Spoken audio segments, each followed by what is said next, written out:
Assalamualaikum warahmatullahi wabarakatuh. Perkenalkan, kami dari kelompok 6 akan membahas tentang mini riset kami yang berjudul Perkembangan Kepribadian Remaja. Baiklah, sebelumnya saya akan memperkenalkan anggota kelompok kami, yaitu yang pertama saya sendiri bernama Yusuf Sajida Fatimah Pasaribu, dan teman saya bernama Dwi Yanti Sihombik, dan teman saya yang bernama Patricia Febriona Haryanja. Baiklah, untuk selanjutnya akan dijelaskan oleh Patricia Haryanja. Buat Patricia Haryanja, saya persilahkan.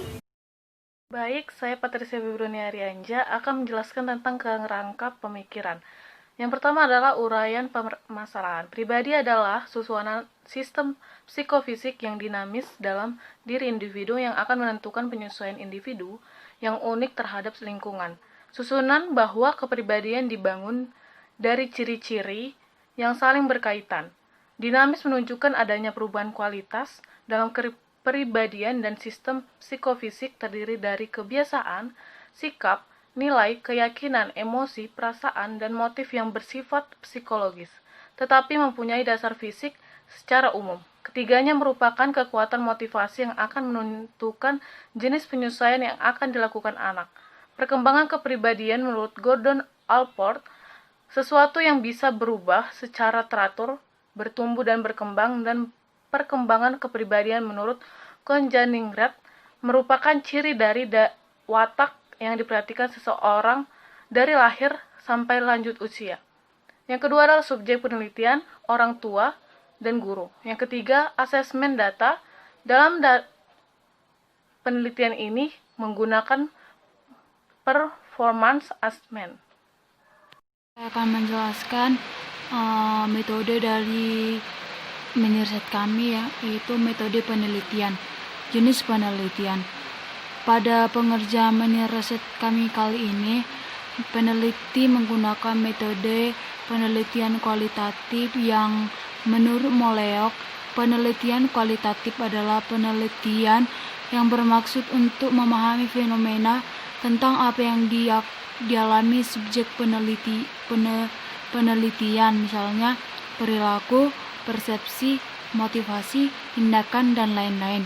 Yang kedua, langkah penelitian. Berikut adalah langkah-langkah penelitian dari hasil mini riset kami, yaitu sebagai berikut. Yang pertama, memilih masalah. Yang kedua, studi pendahuluan. Yang ketiga, merumuskan masalah. Yang keempat, menentukan variabel sumber data. Yang kelima, mengumpulkan data. Yang keenam, analisis data. Yang ketujuh, menarik kesimpulan. Yang kedelapan, menulis laporan. Selanjutnya, teknik pengumpulan data.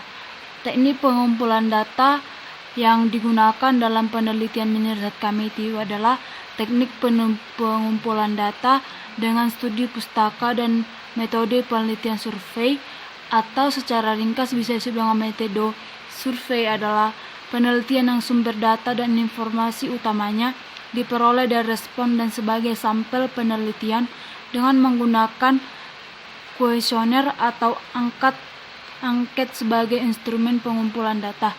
Baiklah, hanya itu yang bisa saya jelaskan mengenai metode penelitian dari mini riset kami. Terima kasih. Baiklah, saya di sini akan menjelaskan pembahasan dari hasil survei kami mengenai upaya orang tua untuk mengembangkan berbagai macam kepribadian anak, mulai dari kepribadian introvert, ekstrovert, sanguin, koleris, melankolis, dan flekmatis.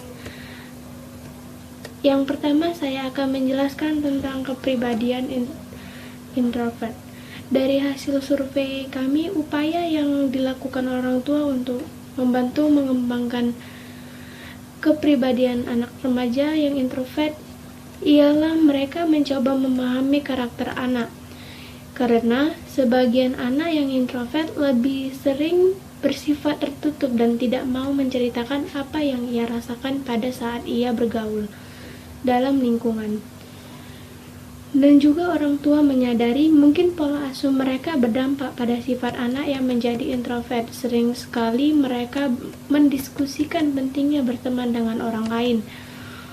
Semua orang setuju bahwasanya anak selalu menjadikan orang tuanya itu panutan. Jadi, sebagai orang tua harusnya menunjukkan sifat yang menjadi panutan. Survei kami kepada guru yaitu upaya mereka untuk membantu mengembangkan kepribadian anak yang introvert. Mereka memberikan kesempatan kepada siswa untuk berbicara empat mata dengan gurunya agar mereka lebih leluasa menceritakan apa yang sedang ia alami.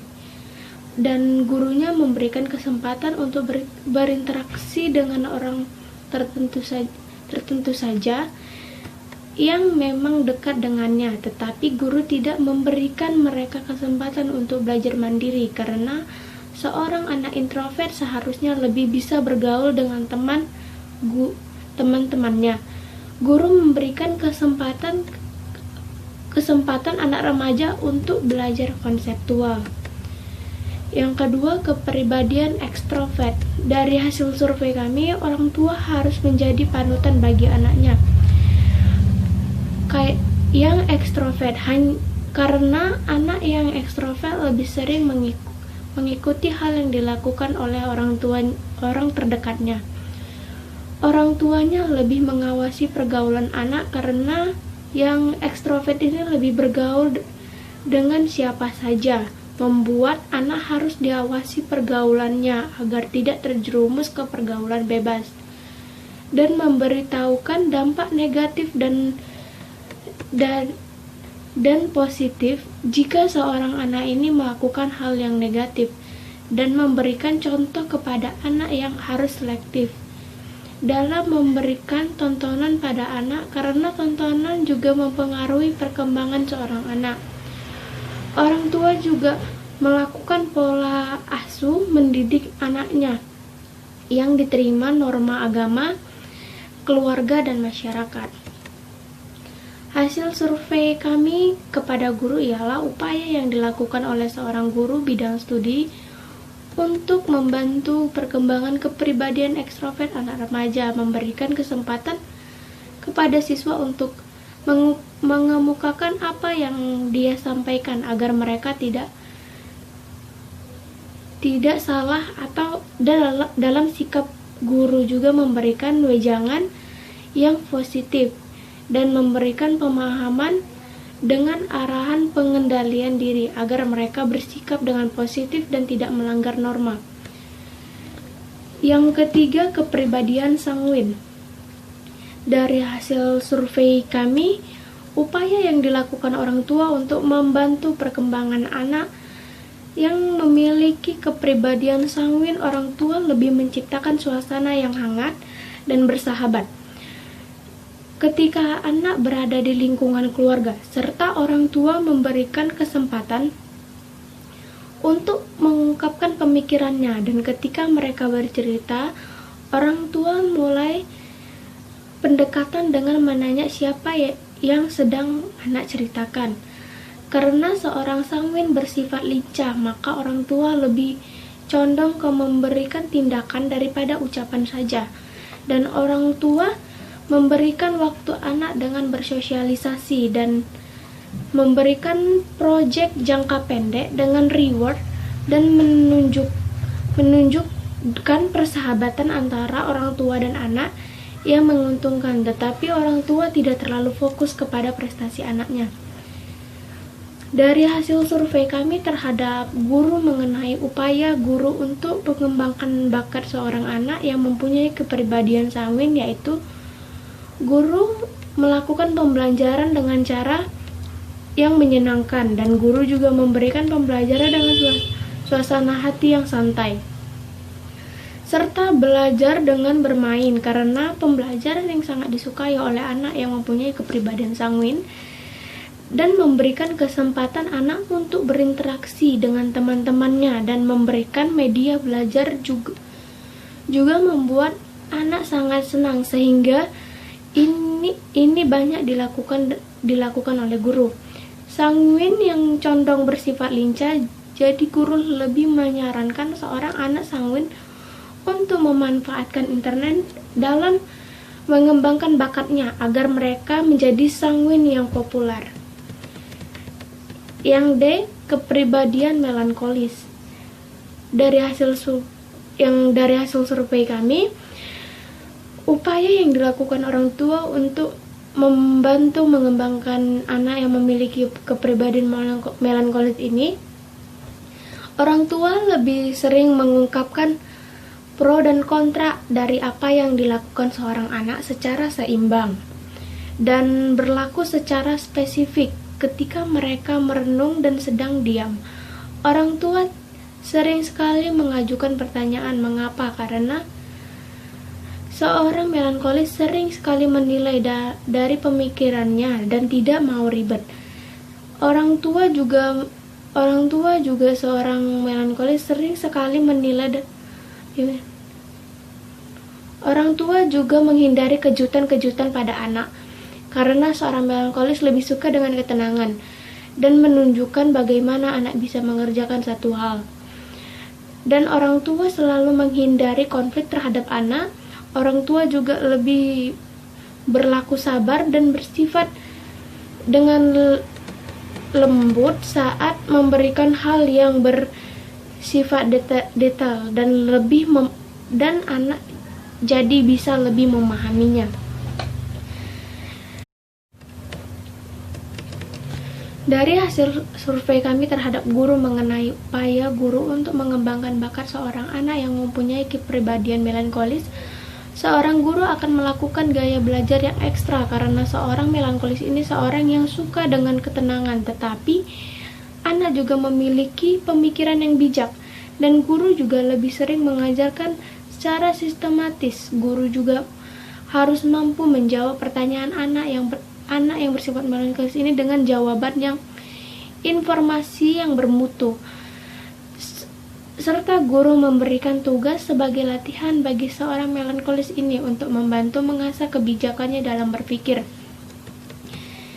Yang terakhir, kepribadian pragmatis. Dari hasil survei kami kepada orang tua, upaya yang dilakukan orang tua adalah seorang anak yang memiliki kepribadian yang lebih condong ke pendiam dan cinta damai, sehingga orang tua lebih tidak pernah mendesak anaknya dalam melakukan apapun, dan menunjukkan minatnya secara tulus dan selalu mengutamakan dan bertanya bagaimana, karena seorang pragmatis lebih suka dengan pertanyaan itu, karena dari bertanya itu pragmatis akan bercerita, dan orang tua harus lebih menunjukkan kesabarannya dalam mendidik anaknya, karena seorang pragmatis yang pendiam tidak bisa mengutarakan apapun yang ada dalam hatinya secara spontan, dan orang tua juga menjelaskan secara detail dan perlahan-lahan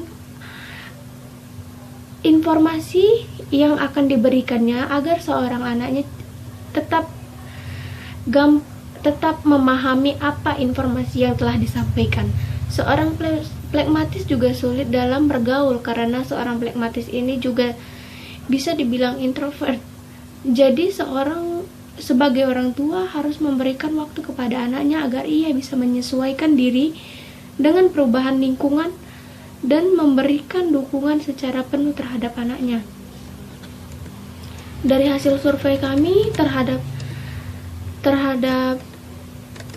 guru untuk upaya yang mengembangkan anak yang bersifat sanguin, yang bersifat pragmatis, yaitu seorang guru memberikan cara mudah dalam belajar agar seorang anak pragmatis bisa mengikuti pembelajaran dengan baik,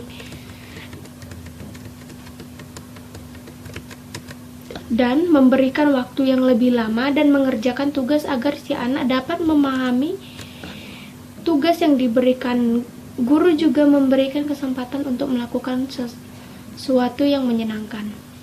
Dari penelitian ini juga ada kelemahan dan kekuatannya.